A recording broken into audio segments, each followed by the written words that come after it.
Buenas noches amigos, bienvenidos a la hora de la verdad. En el programa de hoy vamos a hablar sobre cultura. Para eso tenemos dos invitados. Uno es Edgar Castellanos. Él fue presidente de la Casa de la Cultura, fue diputado del Tungurahua, concejal de Ambato y radiodifusor y escritor.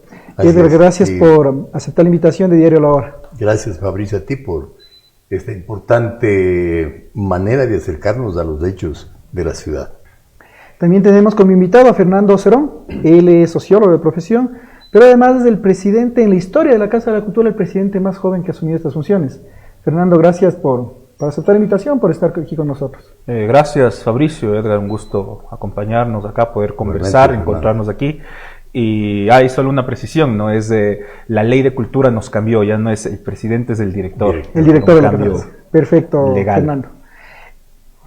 Primero quisiera preguntarles en general, podemos entrar hablar con Edgar, siempre se habla de Ambato, de la ciudad de la cultura, que tiene cultura, todos nos orgullecemos de los procesos culturales. Es tan real, porque yo a veces veo que eventos culturales ni gratuitos se llenan, peor pagados. ¿Es real eso que Ambato es una ciudad de cultura?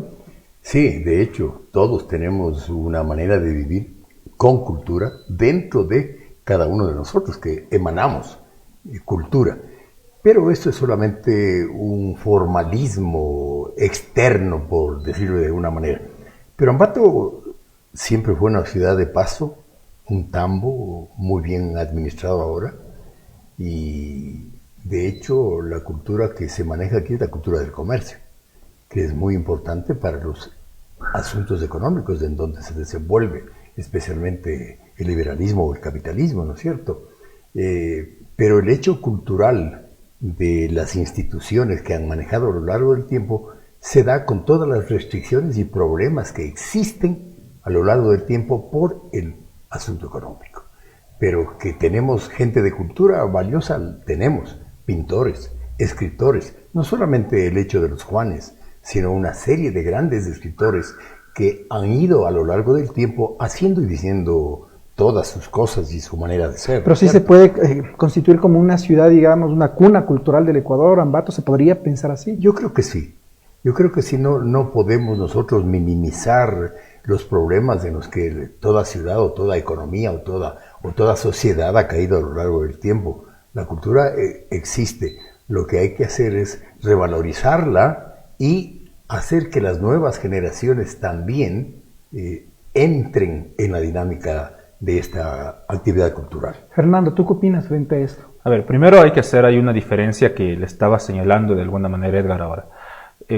Si uno dice si una ciudad es cultural o no, esa pregunta a veces va medio mal planteada, por decirse, porque todos los seres humanos sí tenemos cultura, digamos, pero en el tema del arte, del desarrollo artístico. Aquello es un elemento, y la cultura genera o tiene algunos elementos que no son solamente el arte, y que capaz de alguna manera son el hecho de que queremos hablar hoy día, no solamente del arte, pero por ejemplo nuestras expresiones propias, nuestras tradiciones, nuestras fiestas populares, son elementos que están absolutamente vivos, y entonces, ahí no hay cuestionamiento. Replanteando el arte. Cuando se piensa entonces desde el arte formal, ¿no? Desde la asistencia a eventos artísticos. Y ahí hay otro elemento, y ese elemento sí creo que hay que cuestionarnos, y cuestionarnos profundamente. A mí siempre me ha impresionado, yo por mi edad lo recuerdo todavía como medio preadolescente, cuando salió este graffiti firmado por este grupo de grafitistas llamado Sofía en la pared de la Casa de la Cultura, que decía: Ambato, no te duermas en la gloria de los Juanes. Ajá.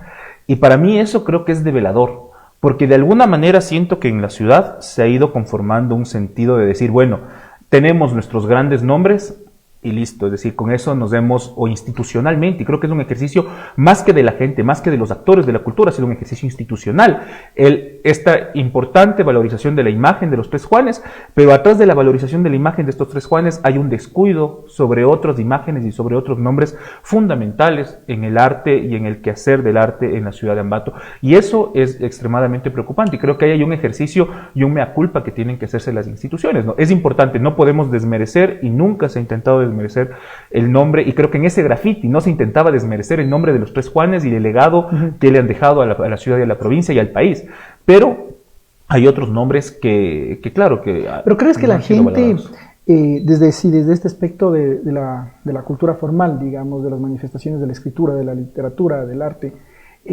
¿Sigue valorando en Ambato esto? O sea, ¿hay una valoración real? ¿O más bien es pocas personas que quieren recobrar eso? A ver, primero creo que no es un problema de Ambato. Pues nos atañe el problema de la ciudad, sí, pero creo que hay una corriente a través de la globalización, del acceso a las tecnologías, de la velocidad que el acceso a las nuevas tecnologías te han planteado, que obligan a repensar y a recrear el hecho del arte.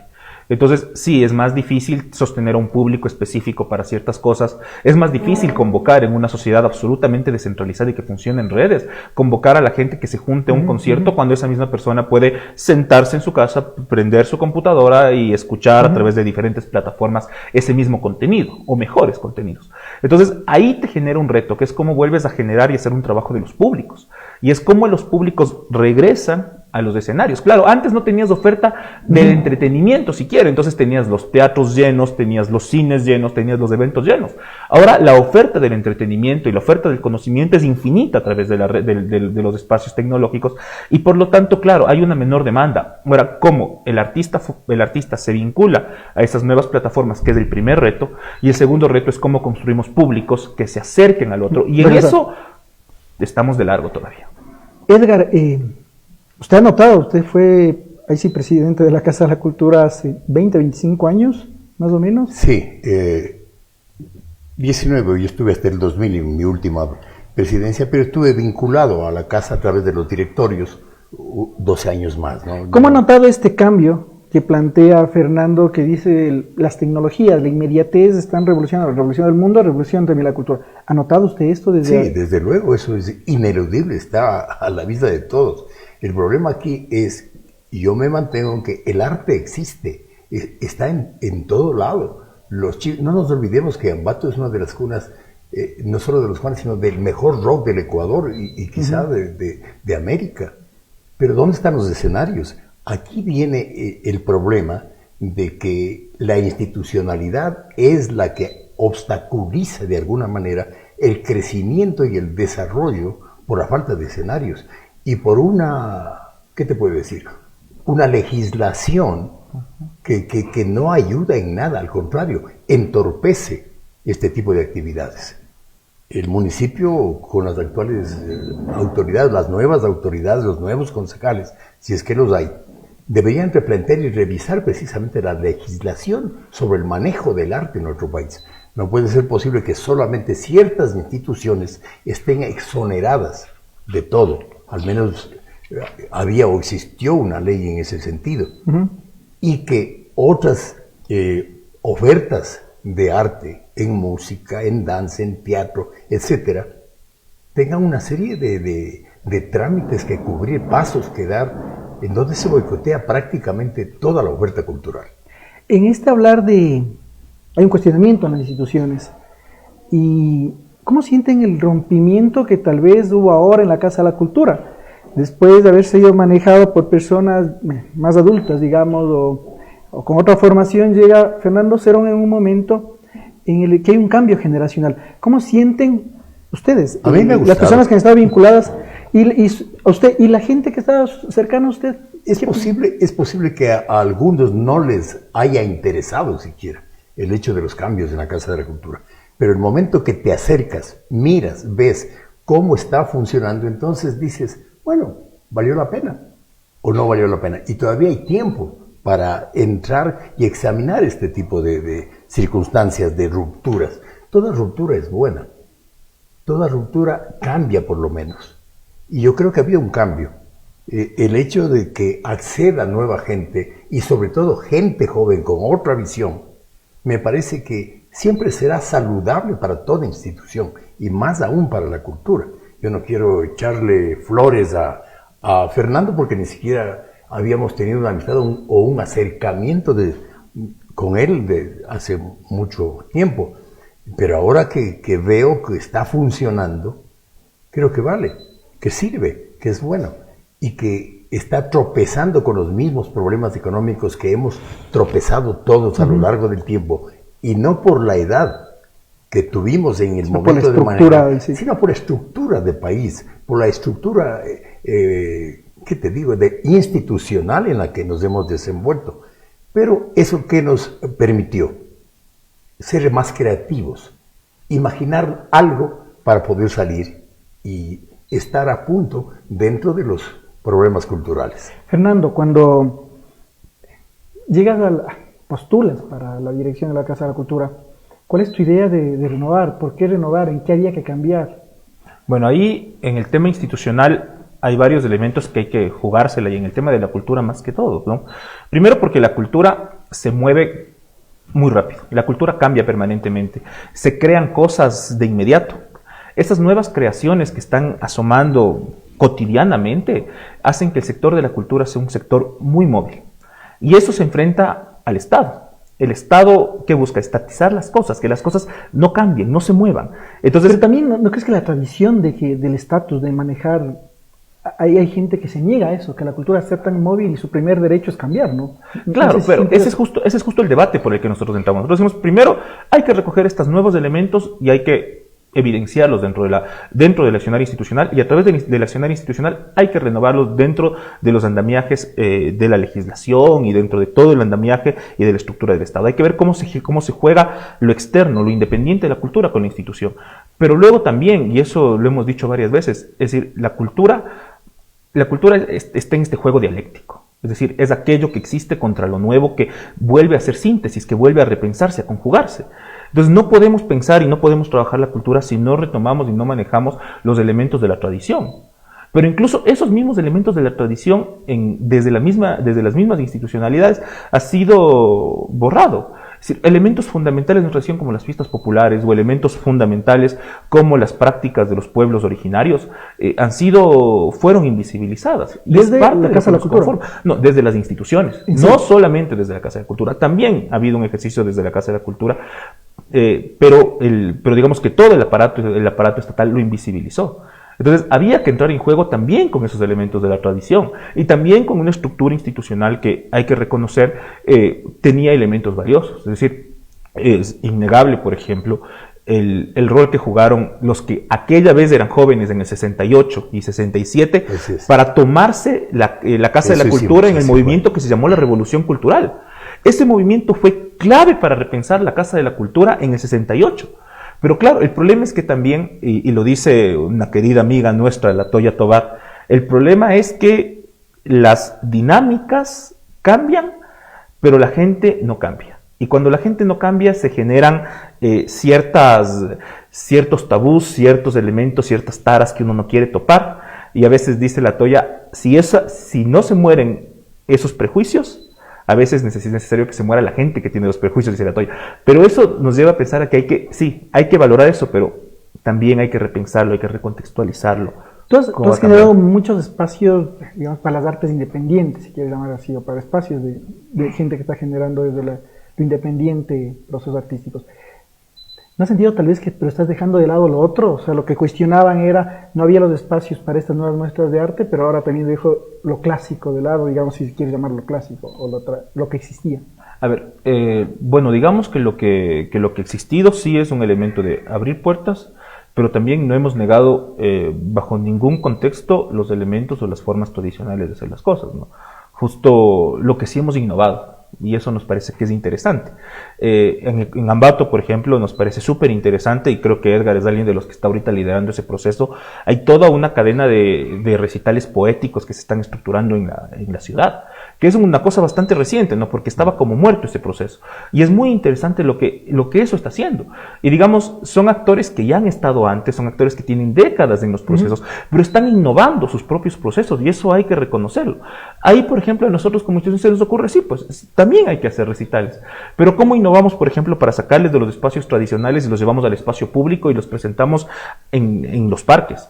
O cómo esos recitales ahora se conjugan con otras expresiones y montamos un proceso multiexpresivo con diferentes expresiones estéticas y artísticas, y conjugamos un recital poético que lo hicimos recién, ¿no? Estuvo Edgar ahí hace como 2 meses atrás, que llamó Versos al Desnudo, que era la poesía erótica, pero conjugado con teatro, con danza.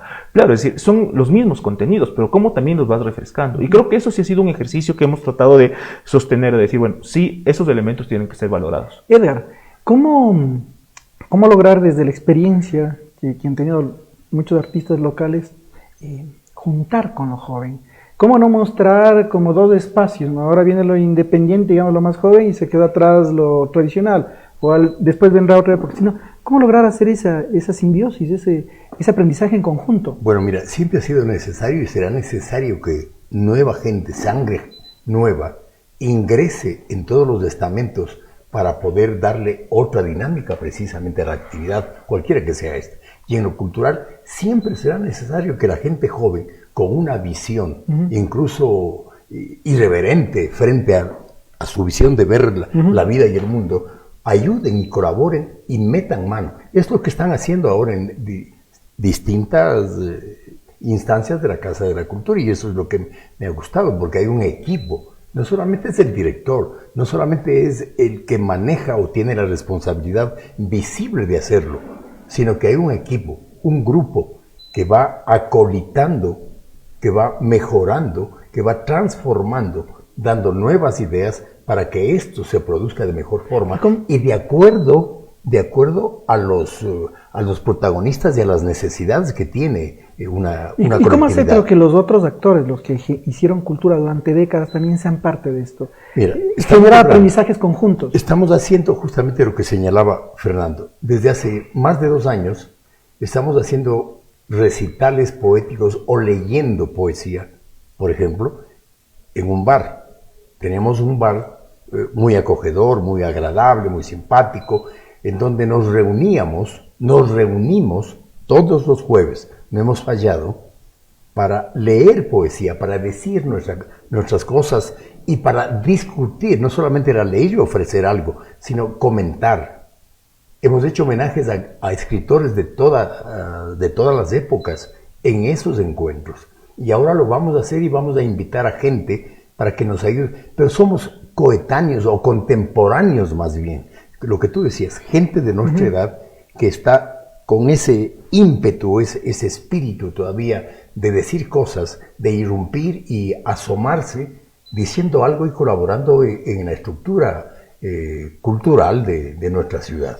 Entonces tenemos nosotros un grupo que se llama Ciudad Poética, con el que estamos haciendo y diciendo cosas, y que ahora incluso se va a materializar en la edición de un libro de todo lo que hemos hecho en estos 2 años. Amigos, estamos en la hora de la verdad hablando sobre cultura con Edgar Castellanos y Fernando Cerón. Regresamos después de esta pausa publicitaria. Southeast DX3.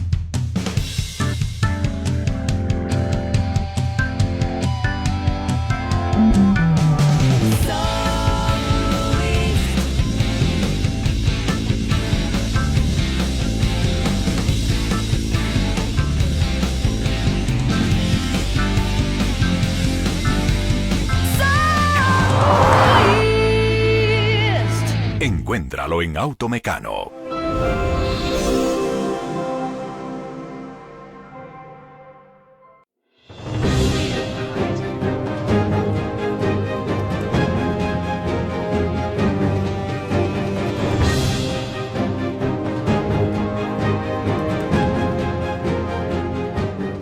Amigos, regresamos en la hora de la verdad para hablar de cultura con Fernando Cerón y Edgar Castellanos.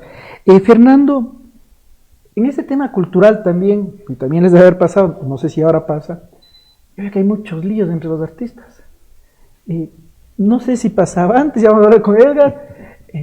¿Por qué? Yo creo que los líos más a veces que casa afuera se los generan adentro mismo. Sí, bueno, es un sector, y eso es un tema no local, sino que es un tema, también, por lo menos que lo he visto nacionalmente con algunos compañeros. El sector es un sector con una gran cantidad de complejidades. Se trata de una gran cantidad de complejidades desde mi lectura, primero porque tenemos, en el sector del arte suele haber un altísimo nivel de politización de los actores. ¿Pero politización partidista o más bien tener una posición política? Y en los 2 niveles, que sucede mucho, porque el hecho de estar vinculado al arte te hace sensible a ciertos elementos, a ciertas realidades, y eso inevitablemente te va a volver a politizar tu existencia, ¿no? Entonces, eso es un factor. Luego se suma con un factor de que existen un conjunto de... Los artistas, luego de ciertos años de trabajo, empiezan a pensar que ya son casi que un producto acabado. Y en ese ser casi un producto acabado empieza a haber una rivalidad de decir, bueno, mi trabajo es el que tiene una expresión legítima frente a la otra. Los egos mueven mucho. De alguna manera hay un tema de egos que ahí es complicado de tratar. Y luego un tercer elemento que asoma es que es un sector amplio. Es decir, cuando estás hablando del arte, no estás hablando de el mundo de las artes escénicas que contendrían a la danza, al teatro, a la magia, al circo, ¿verdad? Que eso es un mundo y tiene un conjunto de características y unas realidades. Pero si vos comparas esas realidades del sector de las artes escénicas respecto al sector del cine y el sector audiovisual, son mundos absolutamente diferentes. Y si ahí metes el mundo el mundo de las artes sonoras, es decir, ahí tienes diferentes elementos que tienen realidades propias, complejidades propias, niveles de formación diversos. Es decir, es un sector que no es para nada homogéneo, es un sector diverso. Y si ahí metes elementos que aún van complejizando más las cosas, como el tema de la tradición a través de pueblos y nacionalidades, el tema de las expresiones más clásicas de las artes, entras en debates como, por ejemplo, los artistas que son vocacionales, es decir, que están ahí por un gusto, una presión por el arte, y los artistas profesionales que ya están sindicalizados, organizados. Si ahí conjugas elementos como la profesionalización, es decir, tienes un sector que es de lo más diverso. Es un sector pequeño, además, es decir, hay una encuesta que levantamos como Casa de la Cultura el año anterior junto con el Observatorio Económico de la Universidad Técnica de Ambato, que estaba planteando que alrededor del 3% de los artistas, de las personas de la provincia de Tungurahua, generan alguna actividad artística. Es un sector pequeño, pero es un sector pequeño con una gran complejidad y con una gran diversidad. En la misma música, no vas a comparar a la gente del pasillo con los compañeros del rock o del hip hop. Eso complejiza. ¿Y cómo lograr ahí un encuentro, un intermedio, un crecimiento en conjunto antes que una dispersión? Ese creo que de alguna manera es el gran reto a construir. Nosotros, como uno de los ejes que hemos planteado para esta administración, es construir algo que llamamos el gobierno ciudadano de la cultura. Pero para llegar allá debemos transitar un conjunto de factores que hay que permitirnos llegar a un elemento de cohesión y de articulación. Esos elementos de articulación deberán irse construyendo. Primero creemos que formación que un poco vaya homogenizando ciertos elementos que por lo menos generen un estándar desde el cual empezar a partir y empezar a dialogar. Esa es una de las necesidades. Otra de las necesidades que tenemos que resolver es empezar a generar idearios conjuntos, es decir, propuestas políticas conjuntas. Y eso hay que ir haciendo un proceso de tejido. Hemos estado haciendo eso, hemos lanzado un proceso para nosotros importante que se llama la Escuela de Gestión Cultural. La Escuela de Gestión Cultural no es para nosotros solo la capacitación, porque entregamos capacitación, sino que la capacitación está entrelazada como ejes transversales con el tema de generar redes de trabajo, de generar articulación, de generar capacitación que homogenice de alguna manera el discurso y que vaya dando elementos para construir eso, que es un gobierno ciudadano de la cultura. Pero ese es un proceso a construir bien difícil. Edgar, mira, ¿pasaba lo mismo antes que ahora? Mira, lo que sucede es que el ego es parte del ejercicio de la vida. Está dentro de pero al artista se le suena un poquito más. Y desde luego, el ego del artista es enorme y muy serio. Y más aún cuando tú tienes que actuar o vivir en escasez. Entonces tienes que buscar la manera de ser el primero en llegar a lo poco que encuentras, ¿ya? ¿No es cierto? Entonces empiezan las disputas y desde luego cada uno cree que tiene la razón de lo que hace porque ha puesto lo mejor para lograr una obra o una oferta cultural. Estas circunstancias han movido y ha hecho que, por ejemplo, ciertas instituciones sin políticas culturales adecuadas agudicen el problema.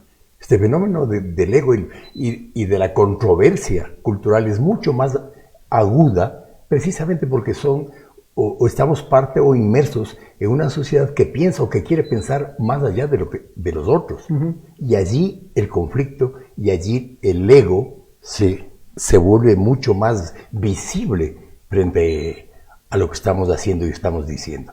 La expresión artística per se conlleva una serie de materiales, pero en donde está el espíritu del hacedor o del artista en juego en cada una de sus palabras, de su obra pictórica o de su obra de teatro, etc. Eso es el espíritu del ser humano. De manera que el ego no es que lo justifique, pero creo que es necesario para poder mejorar dentro de la diversidad de opiniones. Pero desde la experiencia, ¿qué se puede hacer para, sí, desde esas fortalezas que tienen los artistas, más bien es esto potenciar antes que dividir? Porque a veces parece que generaba más divisiones y debilidades en el políticas interior. culturales, que es lo que ha faltado a todas las instituciones y a nuestro país. Pero no es solamente política cultural decir vamos a hacer esto, sino tener el dinero suficiente y ofrecerlo adecuadamente. Por ejemplo, ahora hay lo que se llama estos fondos concursables, en donde, como te decía, es poco y la oferta es mucha. O sea, es decir, hay gente que te ofrece objetos culturales, hechos culturales, pero no alcanza. Y además, te ofrecen dentro de un esquema que más bien te hacen abandonar en medio camino, porque hay tantas trabas, tantas vallas que saltar, que es preferible ni siquiera acercarse a eso. De manera que deberían cambiar ese tipo de visión, que no es sino buscar la manera de soltarle un hueso a una jauría. Disculpen la expresión. Pero siempre han estado en escasez. O sea, no creo que existiera un momento, y no creo que existirá algún momento en que ya tenemos todo lo que necesitamos para generar arte y cultura. Pues no crean que se ha cambiado en los últimos 10 años, por lo menos, bueno, del último gobierno y ha cambiado alguna política, ha mejorado las condiciones. Por ejemplo, para el cine había un fondo para el cine también, los mismos fondos concursables, pero si no vamos a estar cuestionando todo el tiempo que no tenemos nada. A ver, hay cosas que hay que ir un poco evaluando. El tema de la escasez sí es una realidad del sector, una profunda realidad del sector, pero hay algunos elementos que de alguna manera han ido jugando ante todo desde la creatividad del sector. El sector es un sector que tiene la capacidad de reinnovarse y de ir pensando cosas. El tema de los recursos, digamos, fue entre chiste y broma, alguien me decía el otro día, la autonomía de la Casa de la Cultura no existe. El que era autónomo era Benjamín Carrión, y cuando él murió se perdió la autonomía, pero esa autonomía radicaba en la capacidad que tenía Benjamín Carrión de conseguir los recursos para poder hacer las cosas. Uno es autónomo cuando tiene recursos. Entonces, claro, ahora la autonomía no existe porque es un tema de la incapacidad de generar recursos. Cuando planteamos, por ejemplo, el tema de políticas públicas, sí hay un tema de recursos detrás de la política pública, pero también hay otros elementos que no necesariamente requieren recursos y que potencian al sector. Por ejemplo, el debate que existió en torno al artículo 98 de la Ley de Comunicación, que estaba pensando en retirarse y que quitaba el elemento de que los creadores audiovisuales deban necesariamente crear los productos audiovisuales en Ecuador para ser repartidos a través de los medios de comunicación. Eso, por ejemplo, es una política pública que generaba condiciones de trabajo, es decir, muchos artistas vivían de eso. Algunas de las películas más importantes que se han hecho en el país se hicieron con el dinero que gente vinculada al audiovisual ganó haciendo propagandas, y montaron las películas subsidiándose a través de las propagandas y cruzándose sus recursos para montar la película. Eso ha sido una práctica. El modelo de gestión, por ejemplo, de Ratas, Ratones y Rateros, que es la película más reconocida del Ecuador, fue un modelo de autogestión, y todos trabajaron sin cobrar nada ese rato, y luego el acuerdo que firmaron fue que mientras vaya ingresando dinero para la película, todos iban a ir cobrando un poco a poco. Es decir, ha habido mecanismos de cómo inventarse y resolver la vida. Entonces, a veces la política pública te genera cosas como querer retirar el artículo 98 de la Ley de Comunicación, que le iba a afectar terriblemente al sector, y no eran recursos que venían directamente del Estado, sino recursos que venían de las negociaciones con la empresa privada. Luego tienes un sector que sí decimos no hay recursos, pero cuando uno se fija, hay elementos donde pese a que no hay recursos hay desperdicios. Por ejemplo, el muy cuestionado Festival de Artes Vivas de Loja. Es un festival que incluso se terminó institucionalizando a través de una ley, donde se le está entregando $7 millones para la generación de un solo festival en una sola ciudad. Eso es algo que, frente al tamaño y las condiciones del sector, es irreal. Luego uno tiene elementos como por ejemplo los fondos concursables. Los fondos concursables han sido ampliamente cuestionados, pero capaz es una de esas pocas líneas de financiamiento que hay. Y claro, los fondos concursables funcionan tanto para el cine como para todo. Hay dos grandes fondos, ¿no? Que maneja el ICA, que es el Instituto del Cine, y el IFAI, que es el Instituto de Fomento Cultural. Estos dos son los institutos que manejan o que generan esos que son elementos de fondo concursable. Hay algunas críticas sobre cómo funcionan, pero digamos que es el único mecanismo que se ha encontrado. Ahora está funcionando, por ejemplo, un nuevo mecanismo de entregar financiamiento, que es el mecanismo de los gremios manejan sus propios recursos. El ejemplo ahorita el más relevante en Ecuador es uno que hace el municipio de Quito, tiene un festival que se llama Quito Tiene Teatro, es un festival de teatro como de $200,000, que le entrega a la Municipalidad de Quito directamente a un sector que se llama el Comité de Gestión de las Artes Escénicas, donde están articulados 7 sindicatos de las artes escénicas del país, y ellos manejan. Es un poco hacia donde se está pensando que va a ir la política pública en torno al manejo de recursos. Sin embargo, cuando no hay plata, el Ministerio de Cultura es mi lectura en este instante. Este no es un espacio de análisis político, pero mi análisis político sobre las condiciones del país es que el Ministerio de Cultura va a desaparecer en los próximos meses. Y con él, el IFAIG, el ICA, y claro, va a quedar esos recursos, ¿dónde? Bajar recursos. Sí, esos recursos, ¿dónde van a quedar? ¿Qué capacidad tiene la Casa de la Cultura de gestionar realmente a nivel nacional el sector de la cultura? Ahí hay un gran embrollo. Edgar, ¿cree que ha cambiado las condiciones de esta escasez desde que ustedes manejaban la institucionalidad en sí? Sí, ¿No hay mejores condiciones? Pero en la escasez siempre cabe la posibilidad de ingeniárselas, ¿no? De ser más creativo. Recuerdo, y no sé si esto sirva como ejemplo, en la época nuestra, digo, cuando estuve en la Casa de la Cultura Matriz como vicepresidente en esa época, ¿qué es lo que hicimos? Buscar la manera de que alguna institución que tiene recursos, que maneja dinero, pueda también ser parte de apoyo a la Casa de la Cultura. Los puertos, me acuerdo yo, las autoridades portuarias fueron las que accedieron a una petición y a una propuesta de la Casa de la Cultura para que asignaran el 2% de sus recaudaciones en favor de la cultura, y lo hicieron, y pudimos de alguna manera solventar los gastos desproporcionados que hay en ciertos núcleos incluso de la actividad cultural. Y en ese sentido, pues, imaginación, ¿no? Como Mayo del 68, la imaginación al poder. Eso es lo que queremos, lo que deberíamos tener un poco para ayudar a manejar los estamentos culturales. Ahora, ¿por qué, si digamos hay cosas tan claras que se deberían hacer, por qué usted, Edgar, cree que no se las hacen? O sea, porque pasa en el Ministerio de Cultura, pero también pasa en el municipio de Ambato y pasa en el gobierno provincial de aquí o de otros lugares. O sea, hay una visión como diferente de cómo manejar la cultura. El problema nuestro es que hacemos reglamentos por todo. Para dar un paso, un reglamento. Y en la cultura, eso no puede ser. Hay una cantidad de grupos que están dispuestos y han hecho y han salido a las calles. Pero ¿qué es lo que se toman un espacio? ¿Para qué es un espacio público? Precisamente para poder disfrutarlo socialmente de alguna forma. Y si un grupo se toma un espacio público, aparece el policía municipal y le dice, está prohibido utilizar el espacio público. ¿Por qué? Porque ensucian. Entonces, ¿de qué se trata? Hay trabas, y porque hay un reglamento que impide que eso se haga. Y si quieres armar aquí un espectáculo decente, con músicos ecuatorianos o lo que sea, de cualquier tipo o categoría musical o de arte, teatro, lo que sea, tienes una serie de trabas municipales. Nadie te permite abiertamente o te facilita un escenario. Eso hay que desentrabar. Eso es lo que hay que corregir. Hay que buscar la manera de que la cultura fluya dentro de su propia dinámica, como decía Fernando, ¿no es cierto? Es dinámica la cultura, pero son los organismos públicos encargados de apoyar los que más bien entraban todo tipo de actividad y de gestión. Y eso hay que lograrlo y hay que conversar con las autoridades para que faciliten todo esto.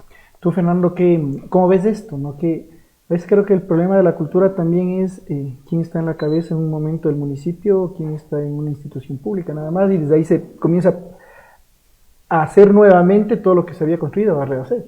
A ver, en el tema de la cultura, lamentablemente, el Estado, y a través del Estado en sus diferentes niveles, siempre ha sido visto como un sector secundario. No es un sector prioritario, nunca ha sido visto o entendido como un sector que le vincule, que es vinculado a la economía, al desarrollo, y por lo tanto siempre ha sido un lugar secundario dentro de la política.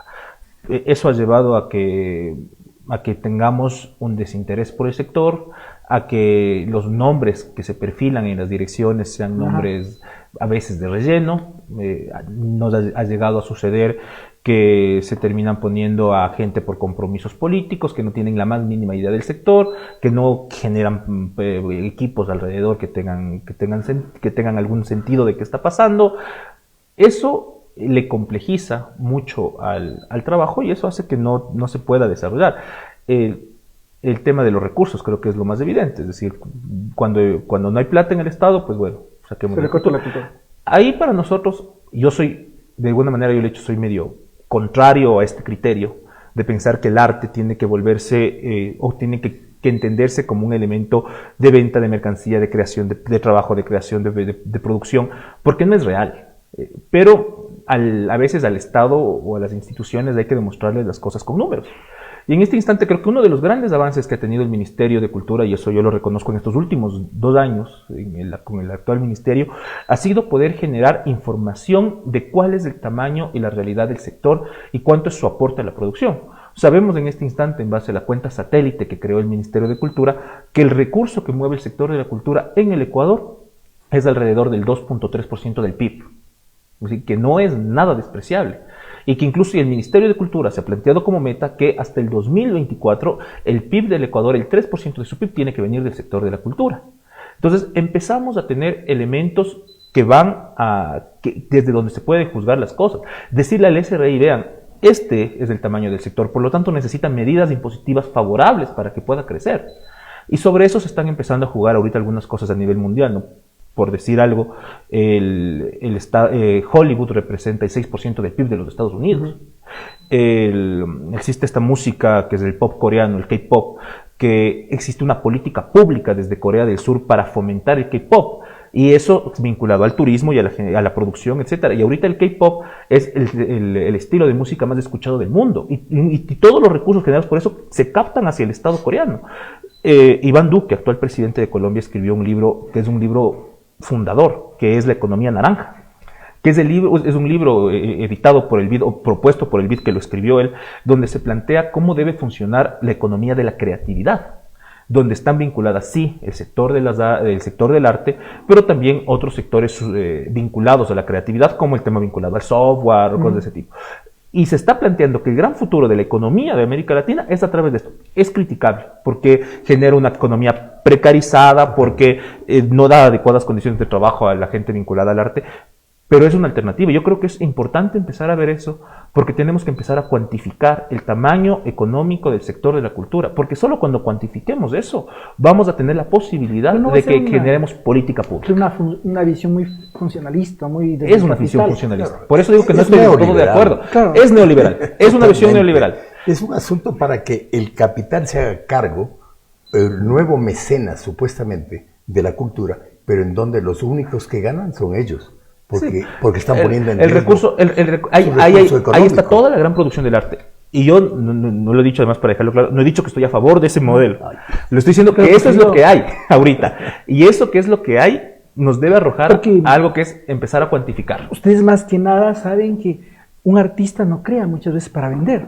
Claro. O sea, eso puede ser un artesano tal vez que haga que vaya pensando que quedan bien en la pared con estos colores y lo hagan. Pero un artista es muy complejo, entonces ¿cómo me piden? Pero hay que facilitarlo, pues, precisamente para que incluso su creatividad sea mucho más accesible para un público. Por decirte, que los artículos que todo se produce lamentablemente afuera, también se puedan producir en el Ecuador, los que utilizan nuestros artistas, claro. Los tubos de óleo, los pinceles, las paletas, digamos las materias. La materia pero lo que crea un artista... El papel para los escritores.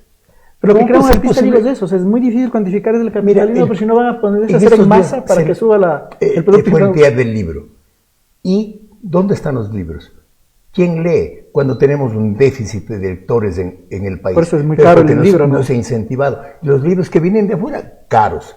Los libros que producimos aquí, más también. Claro. Entonces, ¿qué hace? El Estado debe implementar la forma de que se abaraten para los creadores este tipo de insumos. Eso va a facilitar una mejor difusión y una mayor también calidad y cantidad en la creatividad artística. Todo eso, los escenarios. No podemos acceder a escenarios de un grupo de teatro, un grupo de escritores, cuando están en manos del Estado, pero que tienen un costo para acceder a ellos. Todo eso hay que liberar, sacarlo, ponerlo en otro esquema.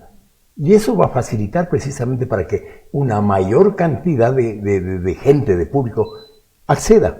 Porque la cultura sigue siendo elitaria, indiscutiblemente, más aún con todas estas trabas. Amigos, estamos en la hora de la verdad hablando de cultura.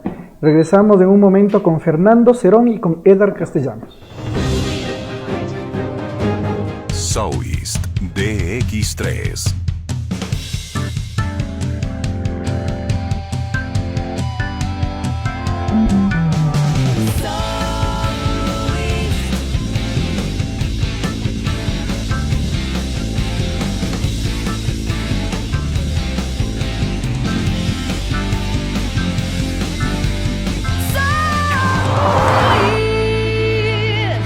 Encuéntralo en Automecano.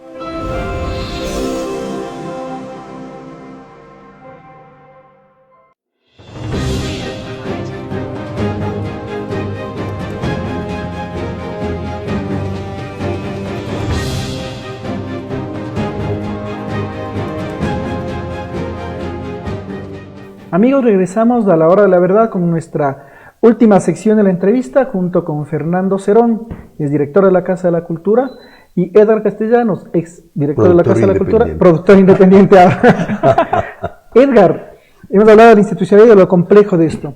El municipio es un gestor también o un espacio donde se ha generado cultura durante todos los años.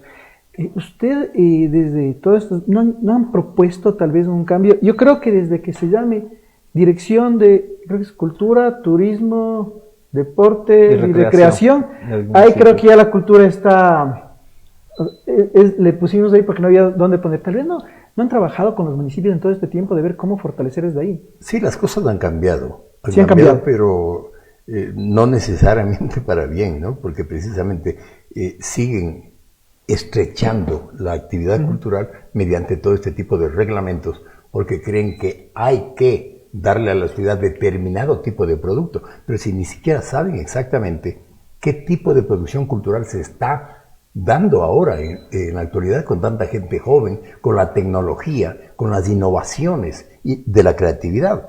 Entonces, tiene que replantear las autoridades en general en el país y más aún los municipios. Antes, la Casa de la Cultura estaba exonerada de todo y sin embargo había problemas, porque tenías que dejar X cantidad de entradas, claro, para que te autoricen y te pongan el sello en el boletaje, porque te controlaban de alguna manera todo aquello. No sé si económicamente, pero ahora los actores culturales ni siquiera les invitan, por ponerte un ejemplo de cómo estamos encerrados en todo este tipo de normas, para facilitarles la afiliación al Seguro Social a los artistas. Y resulta que no es más que decirles, afíliense como voluntariamente, claro, y paguen. Estamos más afiliados. ¿De qué se trata? ¿No es cierto? Aquí no hay nada nuevo. No hay creatividad en el sector público. O sea, un problema del municipio, dirías, el procesos burocráticos que generan para... La legislación, las ordenanzas. Tienen que revisar las ordenanzas con relación al trato que tiene con el sector cultural y la propuesta artística en general. Porque aquí no hay empresarios que te pueden montar un espectáculo, como decían en Quito, vamos a hacer como el rock al río, no sé, y cosas por el estilo, donde se mueven millones y millones de dólares. Aquí hay grupos culturales que hacen ofertas para que conozca la gente lo que se está haciendo. Y a ese grupo le ponen trabas. Dice, no, usted tiene que pagar esto, tiene que presentar este papel, el SRI, el no sé cuánto, y su título y la seguridad. Entonces, no hay las posibilidades o las condiciones para que la ciudad se mueva artísticamente de mejor manera con toda la oferta que sí hay, y sobre todo la gente joven. Fernando, ¿tú cómo ves el rol del municipio desde los espacios que ha generado de cultura? A ver, hay que evaluar un poco y hay que ser bastante críticos con las cosas como se han dado, ¿no? Cuando empezó la administración Callejas, hubo un cambio importante dentro de la Dirección de Cultura. Antes de la Dirección Callejas, digamos, la Dirección de Cultura era una subsecretaría absolutamente pequeña, sin ninguna capacidad de incidir en nada, que tenía una secretaria y una directora y ahí terminaba. Eso durante la administración Callejas cambia, se fortalece, se crea una institucionalidad que no había, y genera el departamento, un departamento que tenía un enfoque hacia la cultura y que hizo cosas interesantes y que tenía algunos elementos importantes y además coincidió en temas temporales con algo que estaba sucediendo por fuera, que era una emergencia del rock. Justamente en esos primeros años de esa administración tenías un escenario potente en el tema del teatro, en lo local era un momento importante, interesante, ¿no? El cambio de administración, la administración Amoroso, cambia el enfoque de la dirección, y la dirección quita su enfoque de la cultura y pone sus ojos en el turismo. Y entonces empieza a articular un conjunto de acciones para el turismo, a favor del turismo, esta dirección, pero hubiera sido interesante finalmente. Algo hubiera sucedido si hubiera habido esta lectura y esta articulación que es compleja de hacer entre turismo y cultura. Porque claro, uno de los elementos para que la cultura pueda subsistir económicamente es que exista turismo y que se articule ahí. Como hay casos en Baños, es bastante interesante lo que ahorita está pasando ahí sobre ese tema. Eso lleva pero la visión no se maneja así, sino que se enfoca mucho en el tema del turismo, sin ninguna claridad sobre el tema de la cultura, y tenemos ahorita una dirección que está, un enfoque con turismo y no hay mucha claridad. Eso va a llevar a que hay que repensar en este momento, hay que ver la próxima administración cómo plantea un poco las cosas. Una pregunta en esta. ¿Por eso creen que se generó Sol de Noviembre más como un sentido, con un énfasis más comercial tal vez? Sol de Noviembre era un proyecto cultural. Claro, y se así transformó nace, pero ahora, en un proyecto turístico. ¿Cómo ve Sol de Noviembre? El asunto es que el entretenimiento como que pega más, ¿no?, en la gente, y las autoridades ven eso precisamente porque Ambato ha sido más popular. un sector débil dentro del aspecto turístico. Sigue siendo una ciudad de paso, Claro. pero hay que mejorar precisamente los servicios en general de la colectividad para que se quede la gente en la ciudad de Ambato y pueda disfrutar de toda la oferta que hay en ese sector. Y dentro de la oferta del turismo también debe estar la cultura, pues. Sí es fundamental. Ambato es... Hablábamos de una ciudad de cultura, una ciudad de grandes pintores, de grandes literatos, etcétera, pero hay que ofrecerle, hay que rediseñar precisamente la oferta cultural para que el turismo también se fusione con la cultura y podamos aprovechar todos de esa empatía de la actividad de la ciudad. Pero la primera sería recuperar el Sol de Noviembre como ese espacio de cultura. Hay que repensar algunas cosas. Sol de Noviembre tiene que ser también repensado porque hay elementos en el Sol de Noviembre que debían manejarse de otra manera. Es una crítica que hay que hacer sobre eso. Pero ante todo, y concuerdo y con él, hay un tema de ordenanzas que es fundamental. Es decir, lo primero, o sea, los concejales tienen que ir a pensar en esto. Personas que estén en la Comisión de Cultura tienen algunas responsabilidades gigantescas. La ordenanza de utilización de espacio público.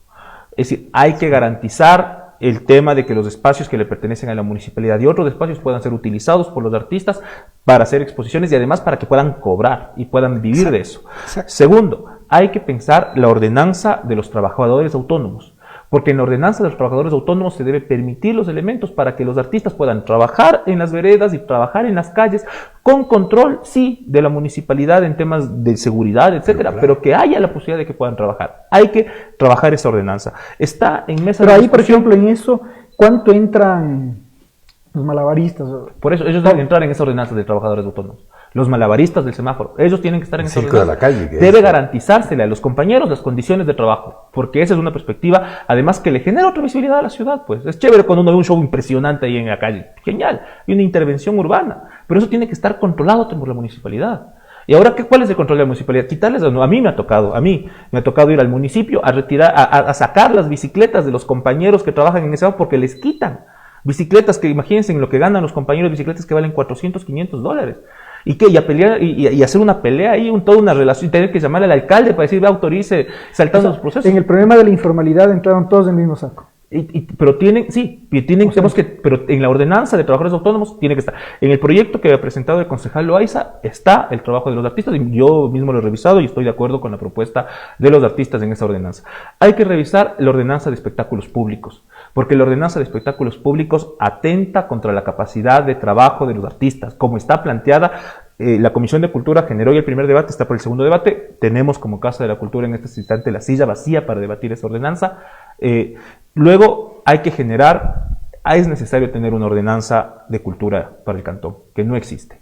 Necesitamos generar una ordenanza. Estas 4 ordenanzas son fundamentales para poder trabajar. Y sí, también el sector tiene que debatir otros elementos.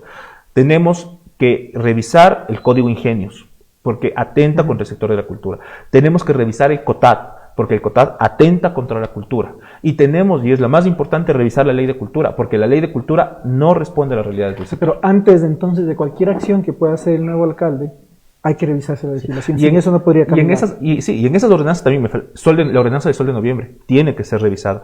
Y es necesario, por ordenanza, reformar a la dirección, y la misma porque la dirección tiene que ser una dirección autónoma, de cultura. No ligada a la recreación, al deporte y al turismo. Es decir, habría que ver el criterio, ¿no? Cuando es recreación, bueno, entonces te da un rol. Pero no puedes poner a todo en el mismo saco de la misma dirección porque es infuncional. Edgar, en el tema en cambio provincial, hemos discutido un poco de Ambato y de qué pasa en la provincia con el tema de la cultura, porque a veces parece que sí solo es Ambato. Sí, sufre de lo mismo. Sí, repercute todo en los cantones. Y es más, allá todavía es más estrecho porque nuestra provincia es eminentemente agrícola, productiva, ¿no? Y juegan por ese lado, mucho más. Y la oferta cultural realmente está muy restringida en los cantones. Y eso hay que revisarlo porque la Casa de la Cultura también tiene los núcleos o las extensiones culturales, pero sin el presupuesto o la cantidad de dinero suficiente como para activarlas. Y ahí la autogestión casi no funciona, porque como te digo, están preocupados en primero sobrevivir materialmente en sus cosas, en su trabajo diario, y la cultura sigue siendo relegada en ese sentido. Y ahí en el gobierno provincial, no sé si también habría que hacer un cambio, porque la dirección también es de desarrollo social, de desarrollo humano, algo así, y cultura. Y ahí creo que se vuelve a perder cultura en el todo. Sí, el Consejo Provincial parece, además, que no tiene una visión mucho más definida o no ha analizado o estudiado cada uno de los cantones, hizo idiosincrasia particular para poder mover todos los agentes culturales que pueda para incentivar y sacar adelante la oferta de estos, que te digo, gente que está trabajando en sus áreas culturales, como por ejemplo en Píllaro, que solamente la diablada es el símbolo, es la actividad única, pero hay otros factores. La misma cultura culinaria de nuestros cantones debería ser incentivada mediante la visión más universal o más amplia de lo que se está haciendo en otros lugares. Eso puede ayudar también en el aspecto turístico, como se planteaba. Es decir, ir ligando la cultura con la oferta turística para que pueda la provincia tener una mejor o una identidad más clara frente a la realidad del país. Tú, Fernando, ¿cómo ves el rol, en cambio, del gobierno provincial en este potencial a cultura? A ver, creo que si le hacemos una observación también a la actual administración, creo que la gran deuda, así es, el lugar donde menos la actual administración, el actual gobierno provincial que está terminando luego de cerca de 2 décadas de trabajos de administración, su mayor deuda es en la cultura. Fue una dirección que nunca funcionó. Sin embargo, de la radio, ¿no? Sin embargo, de la radio, que a la radio, es decir, con el paréntesis de la radio, ¿no? Es importante lo que ha hecho la radio. O sea, dices, han hecho cosas muy puntuales, pero no una política. Ajá, es decir, el gobierno provincial, te ejemplifico porque nosotros en este instante estamos en los próximos días, vamos a presentar el Plan Provincial de Cultura, que es un documento que se ha recogido en toda la provincia con más de 1000 actores con los que nos hemos reunido. Lo ha hecho la Dirección de Planificación del Gobierno Provincial con la Casa de la Cultura. Cuando nosotros decimos, ¿por qué no hicieron en 16 años de esto? Es porque la Dirección de Cultura del gobierno provincial no lo quiso hacer. Es decir, ¿pero por qué? ¿Por qué? Es un tema bien complejo pensar qué pasó en esa dirección.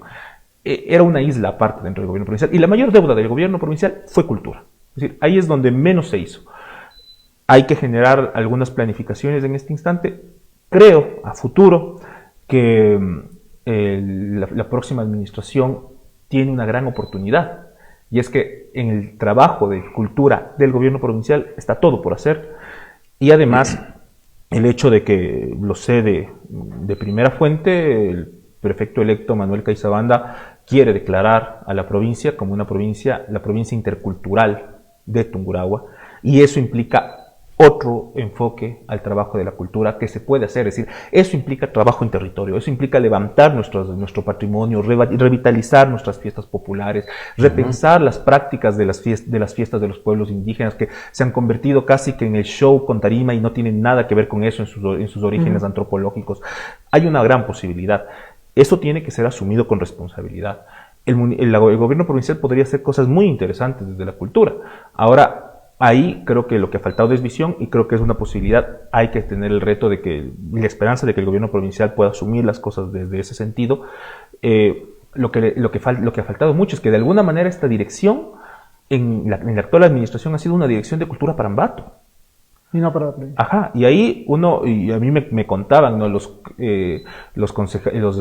alcaldes en una reunión de consejo le reclamaron muy fuerte al prefecto actual, porque hubo las fiestas de provincialización y no se hizo un evento fuera de Ambato. Eso sucedió como hace 3 años atrás. Luego empezaron a suceder eventos, pero son eventos. Y no necesitamos eventos. La cultura a veces en el eventismo se agota, es lo que decía, el show, el espectáculo. Lo que necesitamos son procesos creativos, capacidades, y los procesos incluyen infraestructura, diversos elementos que generan procesos. Y ahí hay un trabajo importante. Y luego ya si hacemos una revisión de los cantones, hay que entender la complejidad de cada cantón. Píllaro es un universo particular, La Diablada ha sido el centro de todo, pero ahí hay muchas más cosas. Baños, por su vínculo con el turismo, es otra cosa. El resto de los cantones fuera de Ambato tienen una uniformidad más o menos parecida sobre la que hay que generar cosas, pero son procesos sobre los que hay que construir. Edgar, para ir concluyendo, los artistas se van de aquí. ¿Se van de Ambato? Se van de Ambato. Ahí, y ustedes deben saber, hay artistas reconocidos, la mayoría en Quito, en otras ciudades. Sí, ¿Qué hacer para que se queden o por qué se van? ¿No? El arte siempre cambia, busca otro tipo de oxígeno. Y aquí no le siempre da... es bueno. No, es bueno, es saludable que aquí seas parte de un nacer, por decirlo de alguna manera, ¿no? Y que puedas exponer, salir, buscar unas nuevas maneras de contagiarte de otro tipo de referentes culturales que los hay en distintas ciudades, no solamente en el país, sino fuera de él. Pero lo bueno es que el artista ambateño, el artista de la provincia, el ecuatoriano en general, siempre está ligado a su tierra. Siempre existe ese tipo de cordón umbilical en donde estás en permanente contacto, alimentándote de lo que se hace y lo que no se hace en nuestra ciudad, en nuestra cultura. Es bueno que se vaya, que salga, que se encuentre con otras propuestas, que se alimente de otro tipo de materiales y que regrese y pueda seguir construyendo dentro de la visión de lo que somos cada uno de nosotros. Lo que es importante, que el país como tal crezca también con su oferta cultural. Tenemos extraordinarios escritores en el Ecuador. Estaba releyendo a Marco Antonio Rodríguez y La vida de un intruso, que es algo extraordinario, una propuesta literaria para América Latina, para Hispanoamérica, y así ha sido considerado. Tenemos pintores extraordinarios en el Ecuador, no solamente ha sido Guayasamín, que fue una gran figura en su momento, pero están cantidad de pintores, especialmente en Tungurahua han salido muchos, ¿no? Que viven en el exterior. Estaba acordando de Viteri, por ejemplo, ¿no? De pintores que realmente han trascendido de Tungurahua. Y aquí se ha dado la mejor cultura dentro de cada especialidad, la mejor oferta. Pero, ¿qué ha hecho el país en general para mantenerlos a este tipo de activistas de la cultura como exponentes en el exterior? Se ha hecho muy poco, lamentablemente.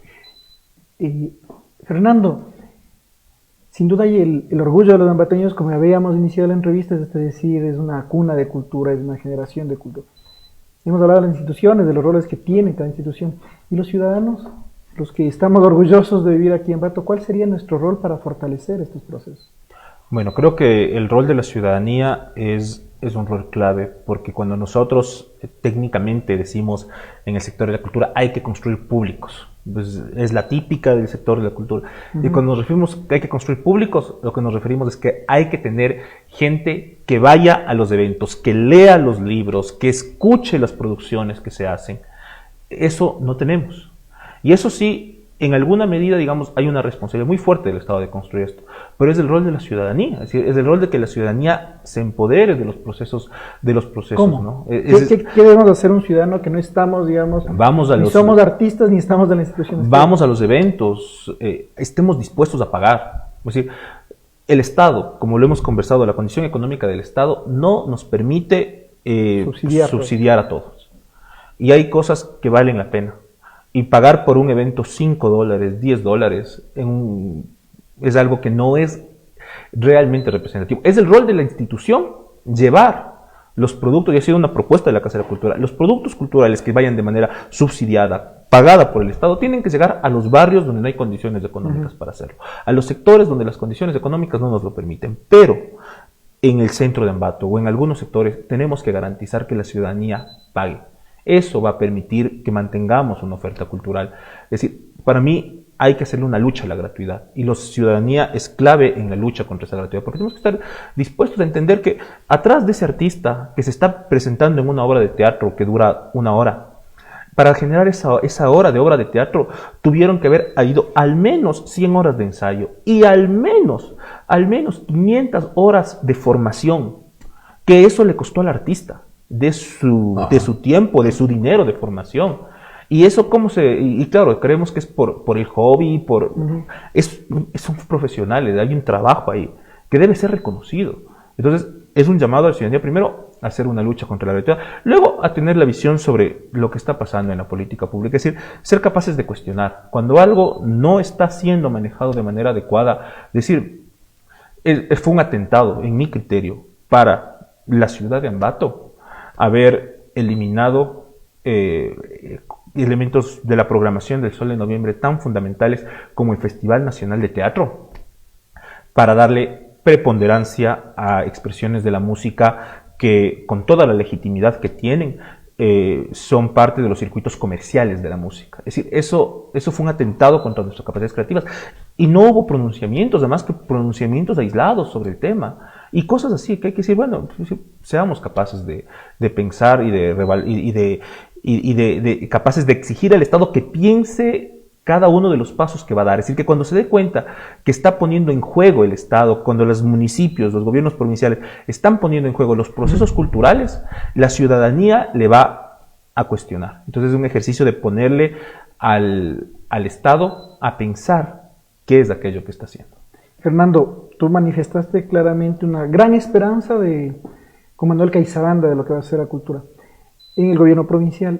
En el municipio, ¿tienes esperanza? No sé si entrevistaste tú a Javier Altamirano sobre el tema de cultura. Después de la entrevista y lo que has visto, ¿te da la misma esperanza o no?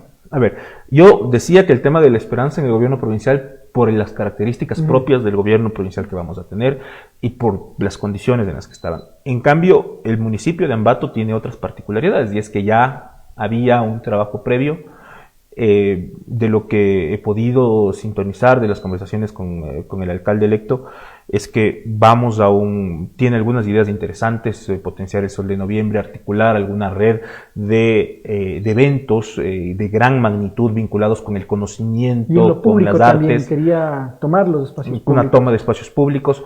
Hubo cercanía de muchos compañeros del sector de las artes en su campaña. Muchos compañeros, miembros de la Casa de Cultura, artistas, gestores culturales, de diferente gente de teatro, del hip hop, etcétera, estuvo metido en la campaña de él y de alguna manera han ido contagiando algunos de los principios. Esperamos que esos principios se ejecuten. Yo un poco por lo que parece que va a ser la administración de la Dirección de Cultura, ya suenan los nombres de quién estaría para ese espacio.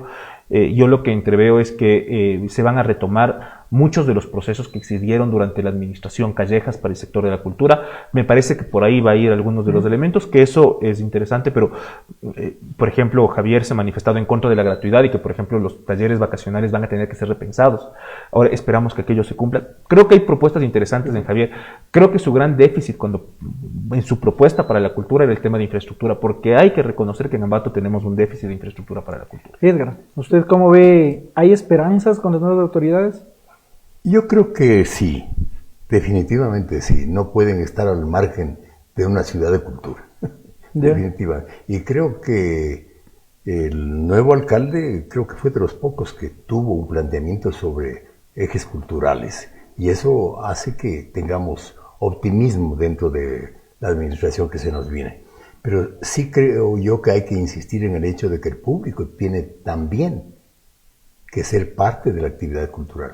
No podemos conformarnos con que se haga aquí el mejor arte y que no haya un público cercano. Nuestro rol ciudadano es lo apoye. importante. Ya Juan León Mera en sus años advirtió el hecho de que no le puedes exigir, pues, colabóreme con una pieza de oratoria para determinado acto o evento, o mire, regáleme, porque claro, creen que la actividad cultural no tiene, como explicaba Fernando, una historia, un trabajo, ¿no?, de esfuerzo, de estudio y de aprendizaje, que está realmente inmerso dentro del proceso de creación.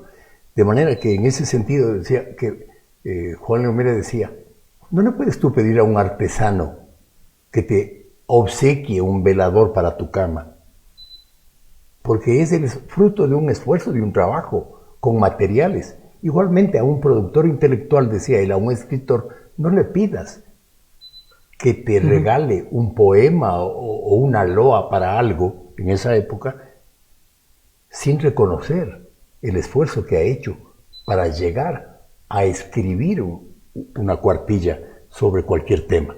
De manera que hay que revalorizar este asunto, este concepto, para que se entienda que el productor cultural, que quien trabaja en un hecho cultural, cualquiera que sea esto, tiene un esfuerzo y tiene un trabajo anterior de preparación, de esfuerzo, de estudio, para poder llegar a lo que se ha llegado.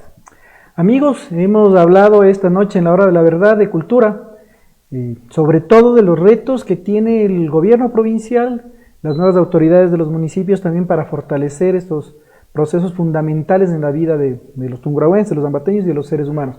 Queremos agradecerle a Edgar Castellanos por haber aceptado la invitación. Gracias, Fabricio. Por haber estado aquí, igual a Fernando Cerón. Fabricio, muchas gracias y ojalá este espacio sirva para pensar un poco cuál es la situación de la cultura en la provincia. Amigos, no se olviden de seguirnos en nuestras redes sociales, en Facebook y en Twitter, @lahora_tungurahua, de informarse todos los días a través de nuestro medio impreso, porque Diario La Hora tiene lo que usted necesita saber.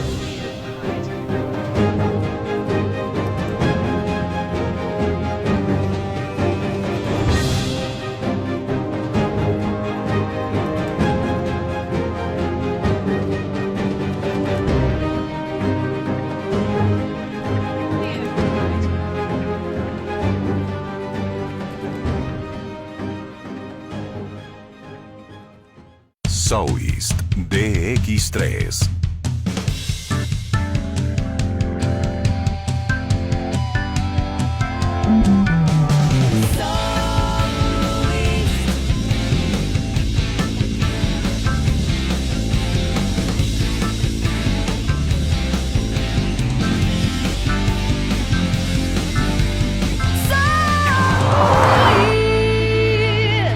Encuéntralo en Automecano.